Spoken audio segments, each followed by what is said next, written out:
Tonight we're continuing in the book of Hebrews, chapter 11.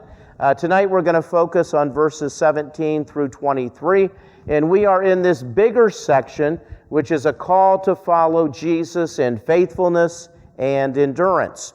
And as we look at each of the individuals in Hebrews chapter 11, they had patience, they had faith, they had endurance, they followed God against some incredible odds, and they were able to be men and women of great faith.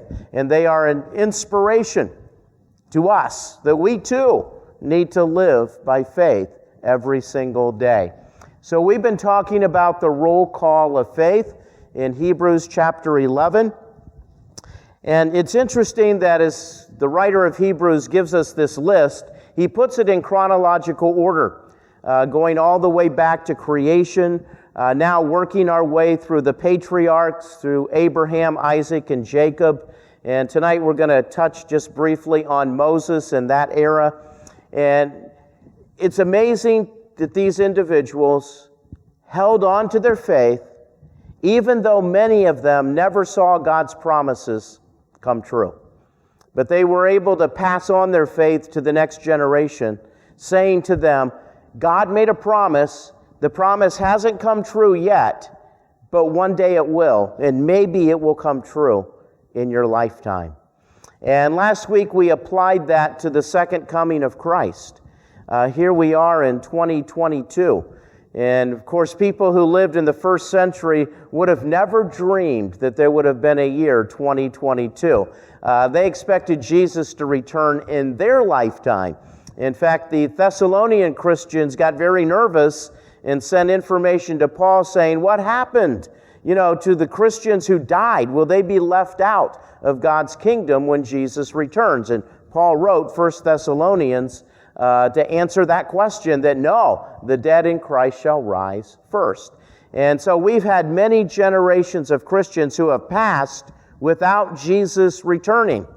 But they lived in faith and they died in faith, saying to us, hang on to that faith, because one day Jesus will return. We don't know when, but we know He will keep His promise and He will return. Those were the people of faith. We turn now to some stories in verses 17 through 23, and the first one we'll look at is Abraham and Isaac. But as we look at verses 17 through 23, there are two characteristics of all of those stories. And one characteristic is descendants. God made a promise to Abraham. You're going to have a lot of descendants. In fact, your descendants will be as many as the stars in the sky and the sand on the beach. I'm going to make of you a great nation with many, many descendants. But the question is, what will those descendants look like? Who will they be? And it all starts with Abraham. But now he has to pass that down to his son. Will he pass it down to Ishmael or to Isaac? And of course, we know he passes it down to Isaac. But now, for Isaac, will that line be passed down to Esau or to Jacob? And there's these great stories of faith about how the line gets passed down from generation to generation. Of course, today we know it's Abraham, Isaac, and Jacob. But for many at that time, it didn't look that way. It didn't look like it would be Abraham, Isaac, and Jacob, but that's how it turned out. And God, by giving these people faith, they could see to the future that God would keep His promises. So we're going to look at those promises and how they get fulfilled by people, descendants of Abraham. The second great theme is death. And it's interesting as we look at Hebrews chapter 11, they had faith even in the face of death. And as they faced death, they didn't die saying, God made me a promise and it hasn't come true, so I guess He didn't keep His word. That's not what they said.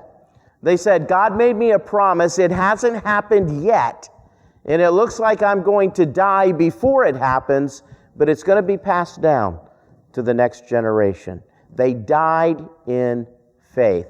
And the word death, or the idea of death, is mentioned in Hebrews chapter 11 in verses 4 and 5, 12 and 13, 19, 21 and 22, 28 and 29, 34 and 35, and verse 37.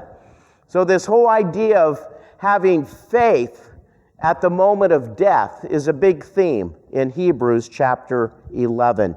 Faith is able to look beyond death to see the promises of God becoming a reality. People died in faith. And the fact that people died, that did not discontinue God's promise. God's promise lived on. Death cannot stop the promises of God. And the readers of Hebrews, the original readers, faced maybe a possibility of death. They were persecuted. At the time of the writing of the letter, no one had died for their faith. But in Hebrews chapter 12, verse 4, the possibility that somebody may die for their faith was certainly there. And certainly they had to live with that possibility, that I may have to die for my faith.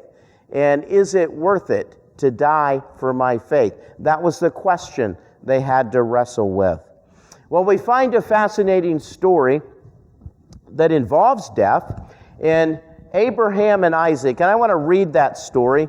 It's in Hebrews chapter 11, verses 17 through 19. This is actually just a summary of this story. The lengthy story is in Genesis chapter 22.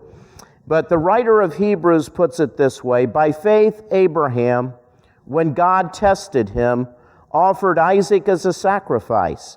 He who had received the promises was about to sacrifice his one and only son, even though God said to him, "It is through Isaac that your offspring will be reckoned."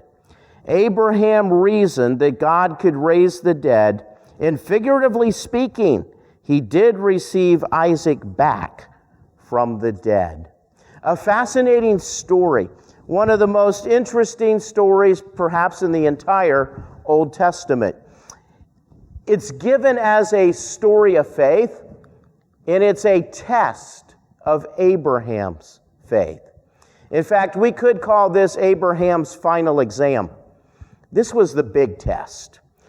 This was the one that was going to count the most. Could Abraham pass this final test? And what made the test so difficult? Well, God gave a promise. And that promise is repeated in verse 18. Through Isaac, your offspring will be reckoned. It won't be through Ishmael. It will be through Isaac that your seed, that your line will continue. Which means that Isaac has to grow up, get married, and have a son also in order for that line to continue. That was God's promise. But at the beginning of verse 17 is God's command, or his demand, that Abraham take Isaac up to a mountain and offer his son as a sacrifice, as a burnt offering. So here is poor Abraham thinking, God gave me a promise. In fact, for most of my life, I didn't even have a son. And then I had Ishmael through Sarah's handmaid, Hagar. And I thought he was the fulfillment of the promise. But then, lo and behold, God gives me Isaac. And Sarah's 90 years old, past the time of childbirth. Isaac is the miracle child. And God has promised me that Isaac would be the one, the promised child, where my seed would continue, and those many descendants would come through his line. But now God is telling me to take the son of promise up to a mountain and sacrifice him. Literally, to kill him. And if Isaac's dead, how can God keep his promise? So Abraham has to wrestle with God's promise on one hand and God's demand, his command, on the other hand, and those two do not add up. And it becomes a crisis of faith. And perhaps in your life you've had a crisis of faith where it seemed like God was telling you to do something that just did not make any sense. You know, logically you would say, no, I shouldn't be doing that. I mean, that would just mess up everything. But yet, that's what God was telling you. And Abraham is absolutely convinced of two things. Number one, God gave me a promise, and it's through Isaac that my offspring would be counted. And I'm just as confident that God is now telling me to take Isaac and offer him as a sacrifice. So here's the question. How does Abraham solve that? And as we read the story in Genesis chapter 22, it appears that Abraham decides that this apparent contradiction in what God is saying to him is God's problem, not his. In other words, Abraham doesn't try to figure it out. Abraham doesn't stay up late at night, having sleepless nights, trying to logically put this together, trying to put 2 and 2 together and come up with 4, but it's not working. He doesn't try to do that. He simply leaves this apparent contradiction as a problem that God is going to have to solve. And maybe we can learn something from Abraham. We don't have to figure it all out before we do what God tells us to do. We can leave the figuring it all out to God.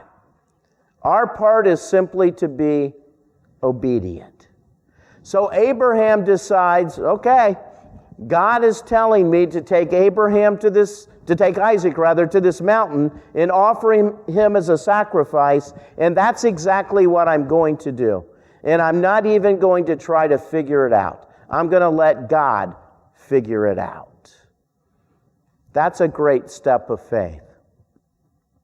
And a great lesson for us.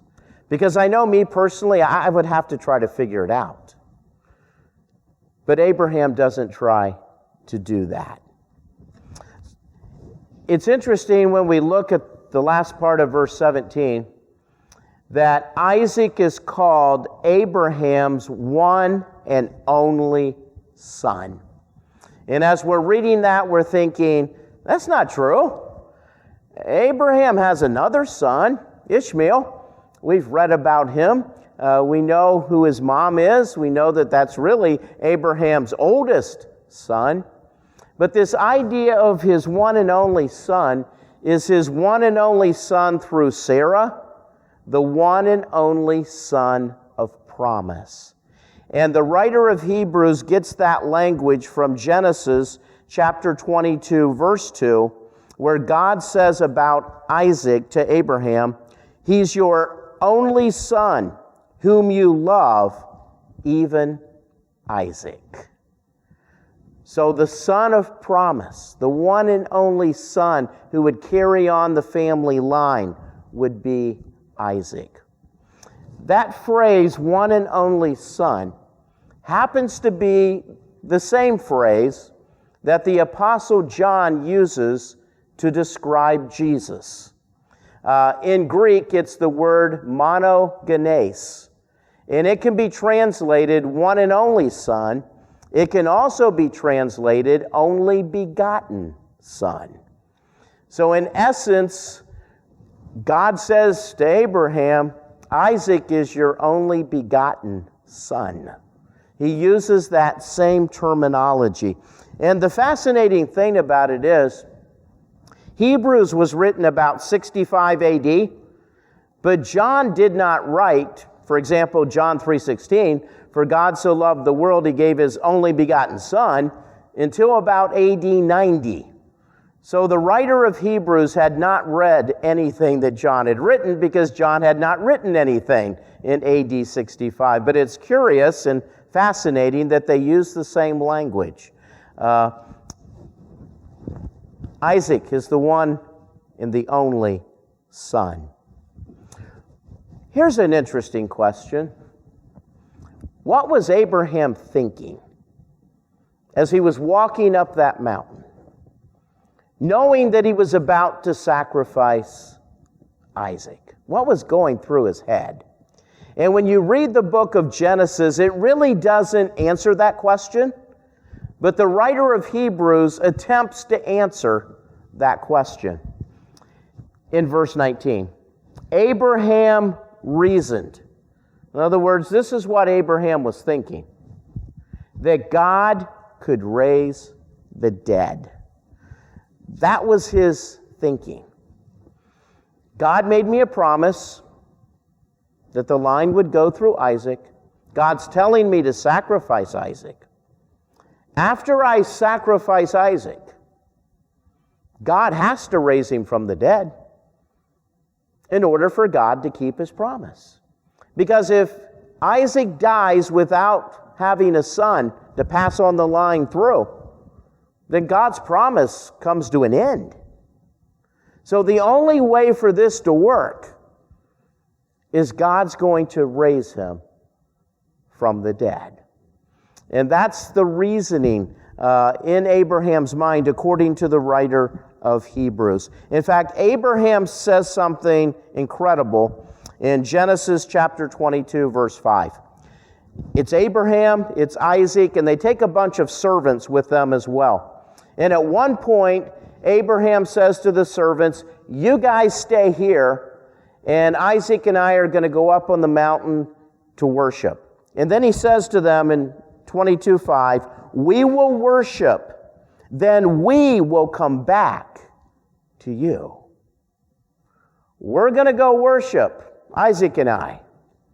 And then Isaac and I are going to come back to you.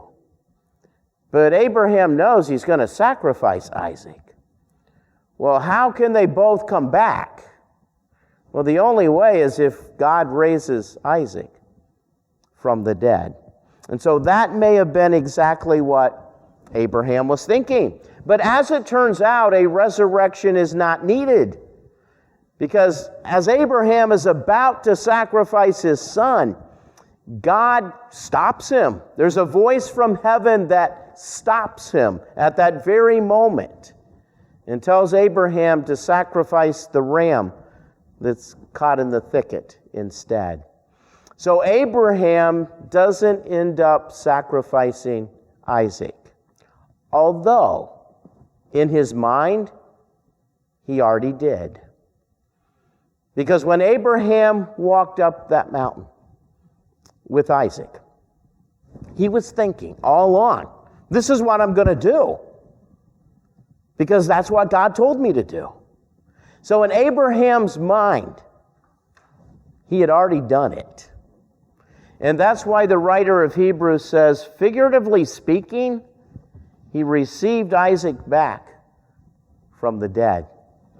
Because in his mind, it was as good as done. But yet, God gave him Isaac back. So figuratively speaking, Isaac was raised from the dead, at least in the mind of Abraham. And by his faith, he was able to do that. So Abraham, the great man of faith, passes the final exam, proving that he would be more obedient to God's voice than he would to protect his own son. And what an incredible story as it points to the future. That death would not nullify the promise of God. And it comes to fruition with Jesus, who God allows to die on a cross. He suffers, he dies, he's buried. But God does raise Jesus from the dead. It's interesting how the story of Jesus in many ways gets told in the lives of others in the Old Testament. And there are some incredible parallels between Isaac and Jesus.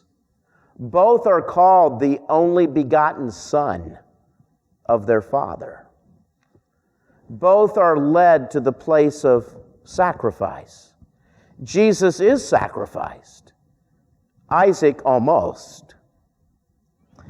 Isaac carried the wood for the sacrifice up the mountain. Jesus carried his cross at least part of the way to his crucifixion. Jesus was raised from the dead, and figuratively speaking, Isaac was raised from the dead too.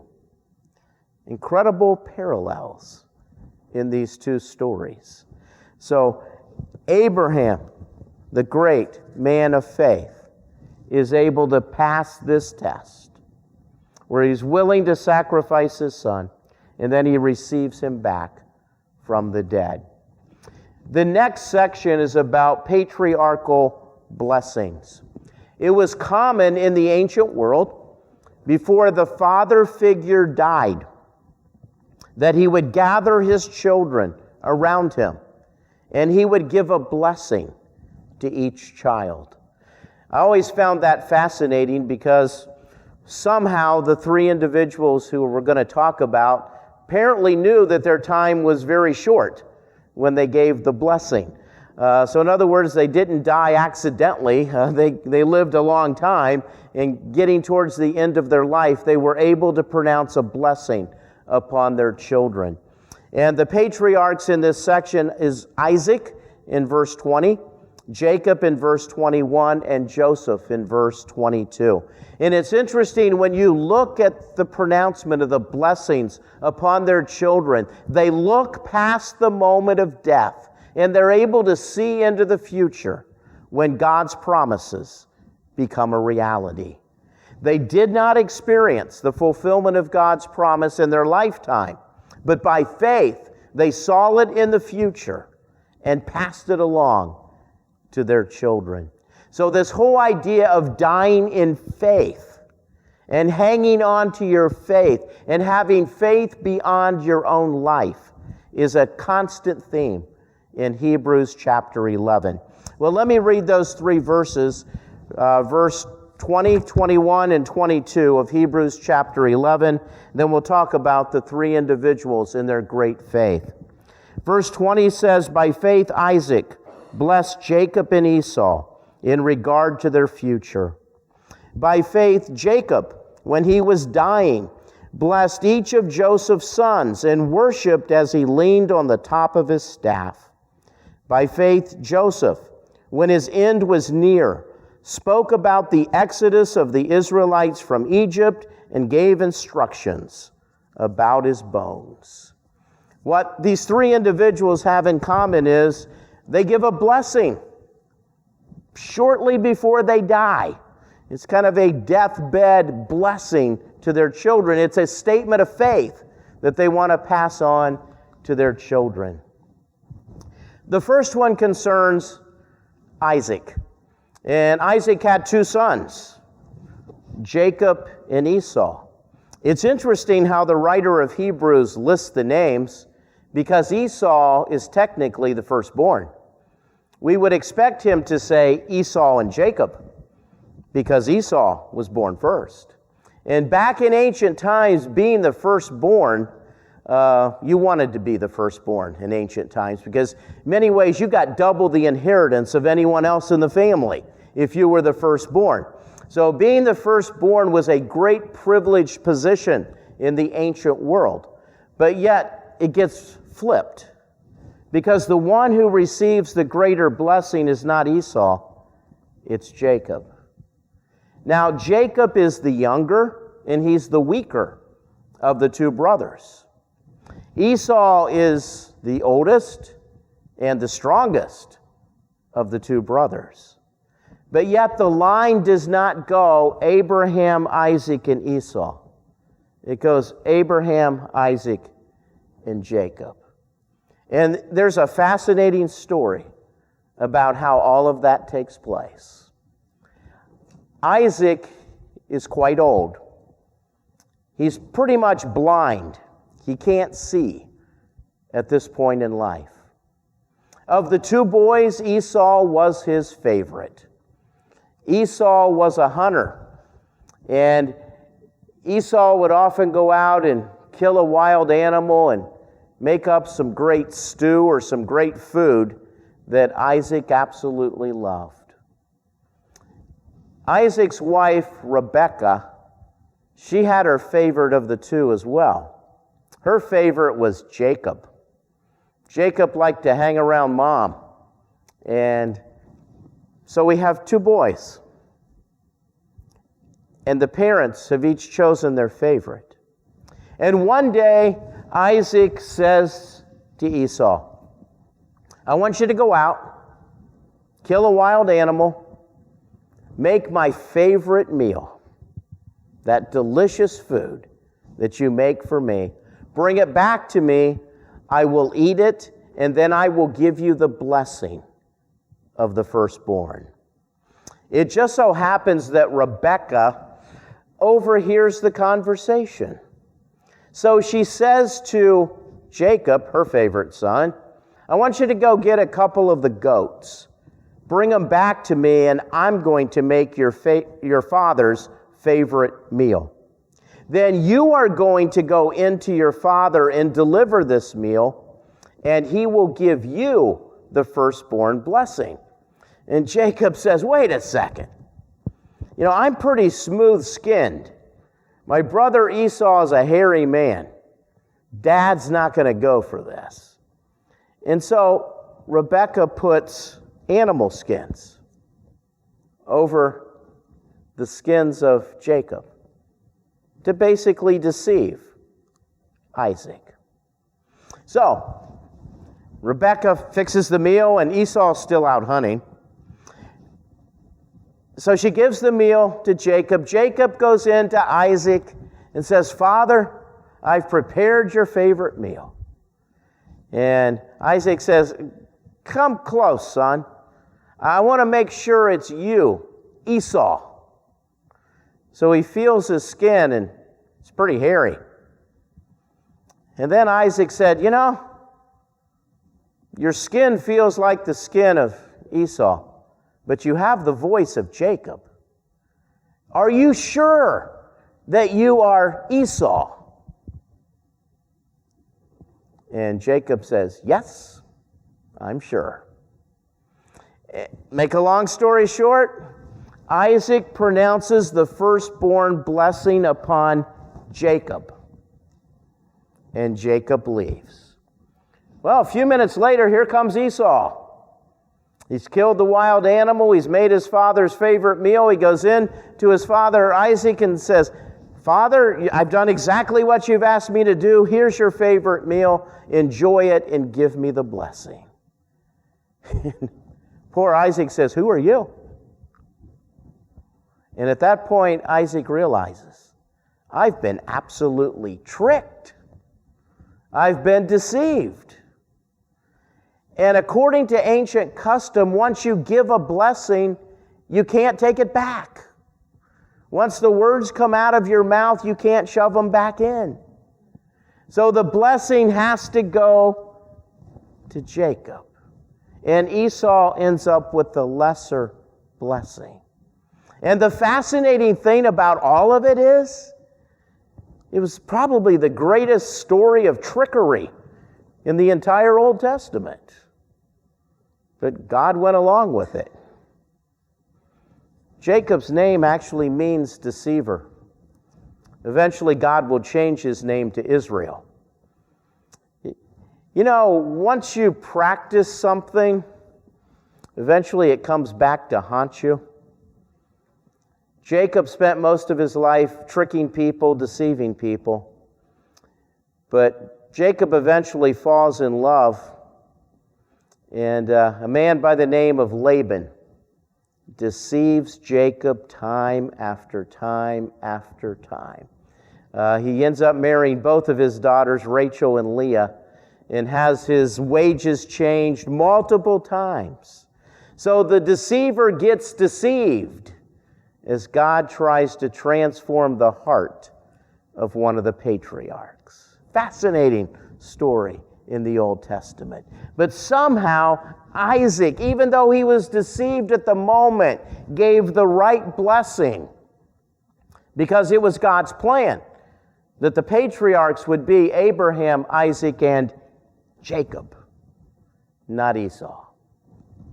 We move on to the next story. By faith, Jacob, when he was dying, and again, this is looking beyond death, passing on the promises of God, he blessed each of Joseph's sons. Now, Jacob has 12 children by a couple of wives and a couple of handmaids. 12 sons who happened to be the 12 tribes of Israel. Now, Reuben was the firstborn, but Jacob's favorite was Joseph. And Joseph gets a double blessing because Joseph will not just have one tribe, but two. The two tribes of his two sons, and his two sons are Manasseh and Ephraim. The tribe of Levi will not get land because they will be the priestly tribe. So, because of that, Joseph gets two tribes. So Joseph brings in his sons to be blessed by their grandfather, and he puts Manasseh, the firstborn, on the right side so that Jacob will give him the blessing of the firstborn. So whoever gets the right hand on top of their head gets the blessing of the firstborn. He brings in Ephraim and puts him on the left side. Yes, Jacob will still give him a blessing, but it won't be the greater blessing. That will go to the firstborn, Manasseh. And what does Jacob do when he gives the blessings? He crosses his hands. He ends up giving the firstborn blessing to Ephraim, the younger child. And he gives a lesser blessing to Manasseh, the older child. Fascinating how this worked out. It didn't work out according to the line of flesh, because according to the line of flesh, well, it would have been Abraham, and then it would have been Ishmael. And even if it's Isaac, it would have been Esau, not Jacob. And then it would have been Manasseh, not Ephraim. But God had a different story in mind. And by faith, it worked out the way God wanted it to work out. And God used these individuals to pronounce blessings at the point of death, giving the blessing that God wanted to be given. There's another part of the story, and this is Jacob worshiping as he leans on the top of his staff. And this story is actually one that comes before the blessing of Joseph's children. One day, Jacob goes to Joseph, and as he's leaning on his staff, or as another translation says, he bowed himself on the top of his bed, or the head of his bed. He asked Jacob, one day when you leave here, and they're in Egypt, I don't want to be buried in Egypt. I want to be buried in the land of Canaan, which was the promised land. I want to be buried in the land of my fathers, where Abraham and Isaac are buried. He was a man of faith. They were all in Egypt. The idea of a promised land at that point was far removed from anyone's thinking. But Jacob says one day, God's going to come true with his blessings. Your descendants, will end up in the promised land. And when you end up in the promised land, take my bones with you and bury them in the promised land. And that's what happens when they leave the land of Egypt. And this is especially true about Joseph. Joseph lived an interesting life. The first 17 years he lived in the land of Canaan, until his brothers had enough of him, especially his dreams, especially the one about all of them bowing down before him. Teenager, 17 years old, share your dreams with your brothers, that they're one day you guys are all going to bow down before me. That's how not to win friends and influence people. So his brothers, some of them wanted to kill him. But some of the ones with a little more decency decided, we'll sell him. So they sold him to the Midianites, and the Midianites sold him to the Egyptians. And at age 17, Joseph ends up in the land of Egypt. And he never leaves the land of Egypt from that moment on. But Joseph understands, this is not my homeland. My homeland is the promised land, the land that God said that he was going to give to our family. And so he also says, one day, when you leave, take my bones with you. I want to be buried in the promised land, not in Egypt, even though I spent most of my life living in Egypt. When Moses leads the Israelites out of Egypt, he takes the bones of Joseph with him. And finally, Joshua buries the bones of Joseph at Shechem. So here are these patriarchs in Egypt. Jacob was in Egypt. In fact, Joseph was responsible for getting his family in Egypt. They were living in Canaan, but Joseph knew that 7 years of famine were coming. And eventually, his brothers end up in Egypt to buy food, and eventually Joseph says, you all just need to move here so that you'll have food for the next 7 years. But he understands Egypt's not their home. Their home is the land that God promised to give them. And he had faith that one day God would make good on his promise. Took a long time, but God eventually did make good on his promise. And that brings us to the next story. And the next story is about Moses. And Moses gets a lot of attention. Verses 23 through 28 are about Moses. Moses would be the great deliverer to get the Israelites out of Egypt and on the direction to the promised land. He would bring them right to the edge of the promised land, and then it would be the next generation under Joshua that would lead them to conquer the promised land. But it all begins with Moses' parents. And the NIV translation makes Moses' parents the subject of verse 23. Where his parents have their own little subsection of, by faith, this is what they did. In the Greek, Moses is actually the subject of verse 23, and it would read, by faith Moses, having been born, was hidden for 3 months by his parents. But where did Moses get his great faith? From his parents. And when Moses, from birth to 3 months old, he was not a person of faith at that time. The people who had faith was his parents. The people of Israel were slaves to the Egyptians, and according to a lot of scholars, there was between 1 to 2 million Israelites living right outside the land of Egypt in the land called Goshen. And they were there growing as a people group. And by then, God's promise to Abraham, you're going to have many descendants, had become a reality. In fact, the Israelites had so many descendants that Pharaoh got nervous. And Pharaoh was thinking, if the Israelites ever joined up with one of our enemies, we could have a problem. If they keep growing as a people group, they could become a threat. And if you were an emperor back in ancient days, you were paranoid anyways. You know, every great leader back in ancient times always seemed to be paranoid that somebody was going to do something to them. So Pharaoh decides to give a decree. All the male babies are to be killed. And he tried a couple of things and it didn't work. People ignored him. And then finally, Pharaoh said to all the Israelites, if you give birth to a male child, you are to take that male child and throw that male child into the Nile River. Now, the Nile River was one of the gods that the Egyptians worshipped.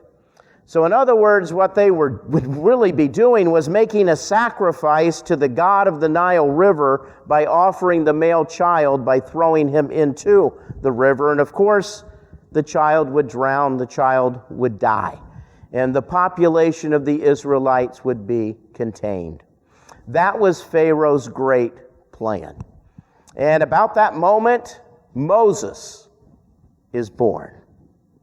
And his parents decide, we're not throwing him in the Nile River. So they try to hide him for 3 months. And I've always found that to be quite fascinating. How do you hide a baby? You know, they make noise. They cry, they scream, So how do you hide a baby for 3 months? But apparently they did. And the story's told in Exodus chapter 2 that they hide him for 3 months. And then, instead of throwing him into the Nile River, they make this basket and they pitch it with tar so that it will float and so no water will get into the basket. And they place the baby in the basket, float it down the Nile River, and have Moses' sister watch what happens to the basket and the baby. And of course, Pharaoh's daughter discovers the baby. And she looks at the baby and she says, this is not an Egyptian baby. This is a Hebrew baby. And she could have said, and Dad said, if it's a Hebrew baby, a male, we're to throw it in the river. So she could have said, drown the thing in the river. But apparently she fell in love with the little baby. And she decided to adopt it. It was going to be her baby. But she needed someone to nurse the baby. So Miriam, Moses' sister, was following along, and Miriam says to Pharaoh's daughter, I think I know a Hebrew woman who would be willing to do that. And she enlists Moses' mother to take care of the baby. Incredible story of faith. Why would they do that? It says that he was no ordinary child. He was a fine baby. He was a beautiful baby. There's nothing in the story in Exodus that says that Moses' parents believed that he would one day be the deliverer. They don't say, we've got to hide this baby and protect this baby because one day this baby will lead us to freedom. They never say that. They just say it's a beautiful baby. And doesn't every parent say that? Yes, every parent believes that their baby is the most beautiful baby in the world. Well, even grandparents say that their grandchild is by far the most beautiful baby in the entire world. So this has to do with parental pride, not necessarily prophetic insight.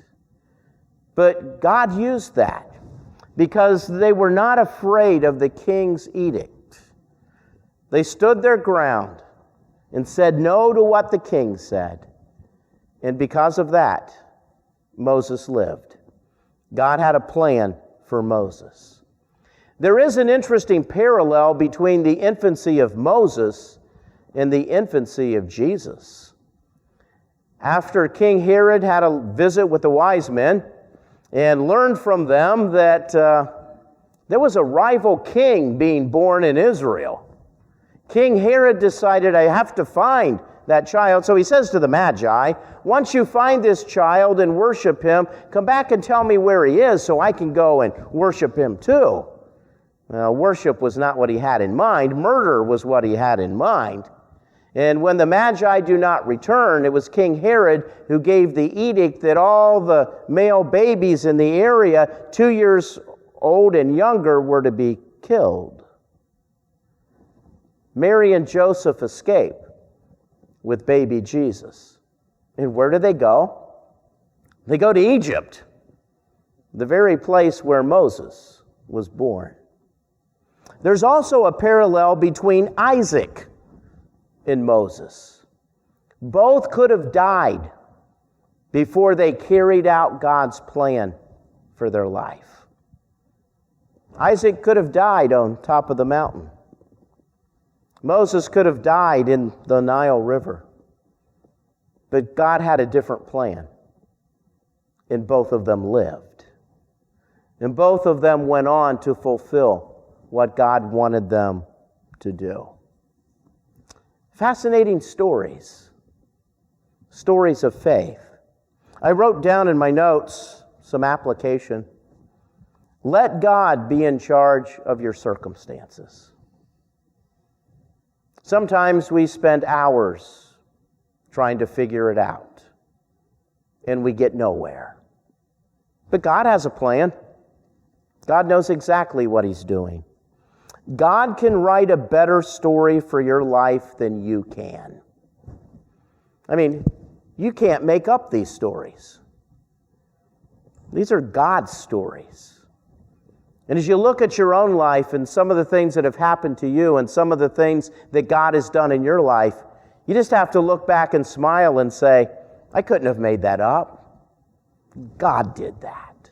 God led me to do that. And look how it turned out. God knew exactly what He was doing. Have faith, even when things don't make sense.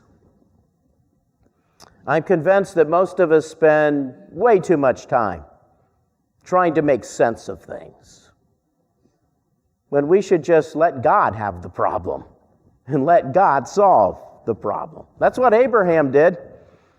God, made me a promise and then tells me to do something that looks contradictory. Well, I'll just do what God says and I'll let God figure it all out. And it worked out just fine. Rescued from death by faith. That was the story of Moses. That was the story of Isaac. Others died in faith. Isaac died in faith. Jacob died in faith in the land of Egypt. Joseph died in faith in the land of Egypt. Death did not stop God's promises. God kept His word. And we're going to find out in the verses ahead that God's going to get His people out of Egypt, out of slavery, to the promised land, in the promised land, conquering the promised land. And finally, that promise to Abraham, one day you will have a land, will come true in the life of Joshua. Many, many years later. God is patient. God doesn't get rushed. God has a plan. We should let God work out His plan in our lives too. Let's pray. Heavenly Father, thank You for these incredible stories of faith. No one could just make up these stories. They're incredible stories of what You did. And Father, thank You that as we look at the stories of Isaac and Jacob and Joseph, these were not perfect people, but they were people who had faith in You. Father, we're not perfect either, but we are to be people who have faith in You. And You can do incredible things through imperfect people who just believe You. So, Father, may we allow You to write the story of our life. May we allow You to handle our circumstances. May we allow You to figure stuff out.